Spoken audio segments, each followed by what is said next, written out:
ദാവൂദ് നബി അലൈഹി സ്വലാമിനെ കാണാൻ വേണ്ടി അസ്രായിൽ വന്നപ്പോ വിസിറ്റിന് വന്നതാണ്, റൂഹ് പിടിക്കാൻ. അസ്രായിൽ ഇങ്ങനെ സംസാരിച്ചുകൊണ്ടിരിക്കുമ്പോ മുന്നിലൂടെ ഒരാൾ ഇങ്ങനെ പോയപ്പോ അസ്രായിൽ അലൈഹി സ്വലാം പറഞ്ഞു, ദാവൂദ് നബിയെ ആ പോകുന്ന ആളില്ലേ, അയാൾക്ക് 6 ദിവസം കൂടിയ ദുന്യാവിൽ ആയുസ് ബാക്കിയുള്ളൂ. മുപ്പരത്തെ ചിത്രം ഉണ്ടല്ലോ, അതിന്റെ എല്ലാ കാറ്റലോഗും ഉണ്ടല്ലോ, ആരെ പിടിക്കണം, ഏത് സമയത്ത് പിടിക്കണം. അസ്രായിൽ പറഞ്ഞു ആ പോണ ആൾക്ക് 6 ദിവസം കൂടിയ ദുന്യാവിലുള്ളൂ.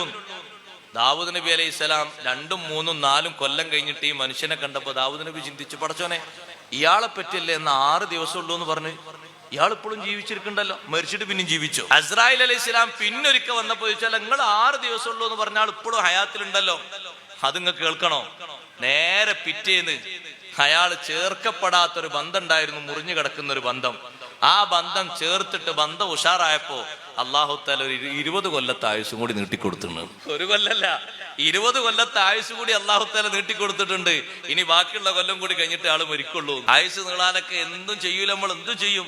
നിങ്ങൾ ഏതെങ്കിലും ചികിത്സക്കാരത്ത് പോയൊക്കെ നിങ്ങൾക്ക് ആയുസ് 25 കൊല്ലം നീട്ടിക്കിട്ടും. ഒരു 10,000 രൂപ സംഭാവന എന്ന് പറഞ്ഞാൽ എണ്ണി കൊടുക്കൂല അവിടെ, ഒരു മിനിറ്റ് താമസിക്കാതെ.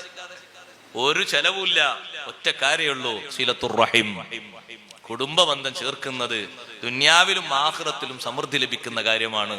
അർശിന്റെ തണൽ കൊള്ളുന്ന 77 വിഭാഗങ്ങളിൽ എണ്ണപ്പെട്ടൊരു വിഭാഗമാണ് വാസിലുർ റഹിം. കുടുംബബന്ധം ചേർത്ത ആൾക്ക് അർശിന്റെ തണലുണ്ടെന്ന് സയ്യിദുനാ റസൂലുള്ളാഹി സ്വല്ലല്ലാഹു